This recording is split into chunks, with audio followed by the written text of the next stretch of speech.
আওয়ামী লীগের পতাকা অনুসরণ করবেন না। নতুন বাংলাদেশে আমরা কোনোভাবেই কোনো চাঁদাবাজ দর্শক হত্যাকারীদের হাতে আমাদের বাংলাদেশ ছেড়ে দিতে আমরা পারি না। যদি এদের কপালে হেদায়েত থাকে দয়া করে দ্রুত হেদায়েত দাও, আর যদি হেদায়েত না থাকে আল্লাহ দয়া করে ধ্বংস করে দাও। গুম খুন ধর্ষণ হবে না, রুখে দাঁড়াও জনগণ। গুম খুন ধর্ষণ সন্ত্রাসীদের ঠিকানা এই বাংলায় হবে না, খুনিদের ঠিকানা এই বাংলায় হবে না, চাঁদাবাজের ঠিকানা এই বাংলায় হবে না, দখলদারের ঠিকানা এই বাংলায় হবে না। ঠিক আজকে যেভাবে স্লোগান দিতাম আওয়ামী লীগের ফেসিবাদী আমলেও এই ঢাকা বিশ্ববিদ্যালয়ের এই জায়গাগুলোতে দাঁড়িয়ে একইভাবে স্লোগান দিয়েছি। আজকে যেভাবে ছাত্র বন্ধুরা প্রতিবাদ করছে আওয়ামী লীগের আমলেও ঠিক একইভাবে এইভাবে আমরা প্রতিবাদ করতাম। ছাত্রলীগ আসতো, পিছনে দাঁড়িয়ে থাকতো, মিটিমিটি শয়তানের মতো করে হাসতো। আর সমাবেশ শেষ হয়ে গেলে অনেক ক্লাসমেট ছিল ছাত্রলীগের, ফলে একসাথে গণরুমে ছিলাম, এরকম ছাত্রলীগ যারা ছিল ওরা বলতো কি, তোরা কি পাগল হয়ে গেছিস? তোরা যে বলিস যে ছাত্রলীগ এই বাংলাদেশে তার ক্যারেক্টার পরিবর্তন না করলে থাকবে না, আওয়ামী লীগ থাকবে না, এটা কি কোনোদিন সম্ভব? তোরা পাগল। আমরা কি পাগল? ঢাকা বিশ্ববিদ্যালয়ের প্রতিবাদী শিক্ষার্থীরা কি পাগল ছিল? পাগল ছিল না।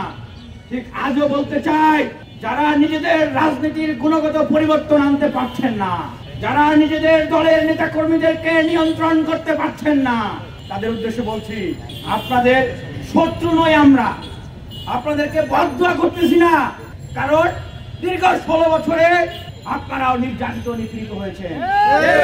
কিন্তু আজকে মুসলিম যদি জালিম হয়ে যায় আল্লাহর আরশ কিন্তু আবারও কম্পন সৃষ্টি হবে। যদি আবারও 5 আগস্ট পরবর্তী হয়, মাদেরকে ধর্ষণ করা হয়, যদি বিয়ে না দেওয়ার কারণে বাবাকে পিটিয়ে হত্যা করা হয়, চাঁদা না দেওয়ার কারণে ভাইকে পাথর নিক্ষেপ করে সেই জাহিলিয়াতের মতো হত্যা করা হয়, এই অত্যাচার, এই নির্যাতন আর কেউ সইবে না। সেই 5 আগস্টের পূর্বে আওয়ামী লীগের চরিত্র ফিরে নিয়েছে। দলকে আপনি সামলান, দয়া করে আওয়ামী লীগের পতাকা অনুসরণ করবেন না। যদি আপনারা করে থাকেন তাহলে আওয়ামী লীগের যাই পরিণত হয়েছিল আপনাদেরকেও বাংলার ছাত্র সমাজ সেই একই পরিণতি ফিরিয়ে দেয়। অবিলম্বে সাবধান হয়ে যান। মিটফোর্ডে যে ঘটনা ঘটেছে সেই ঘটনা দ্রুত বিচার নিশ্চিত করুন। নতুন বাংলাদেশে আমরা কোনোভাবে কোনো চাঁদাবাজ দর্শক হত্যাকারীদের হাতে আমাদের বাংলাদেশ ছেড়ে দিতে আমরা পারি না।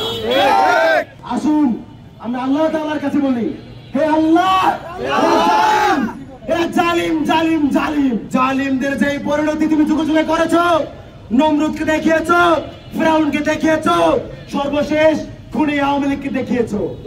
যদি এই নব্য জালিমরা যদি এদের কপালে হেদায়েত থাকে দয়া করে দ্রুত হেদায়েত দাও। আমরা আর পারতেছি না, পুরো বাংলাদেশটাকে আবারও সেই মৃত্যু পুরীতে ফিরিয়ে নিচ্ছি। কপালে হেদায়েত থাকে দ্রুত হেদায়েত দাও, আর যদি হেদায়েত না থাকে আল্লাহ দয়া করে ধ্বংস করে দাও। নতুন করে আমরা কোন জালিমের হাতে আমাদের বাংলাদেশকে তুলে দিতে পারি না, পারবো। জুলাই আগস্টের সেই চেতনা নতুন করে বাংলাদেশে বাস্তবায়ন করতে আমরা কি পারবো? বাংলাদেশ তোমার ভয় নাই, জুলাই আগস্টে ভুলি নাই।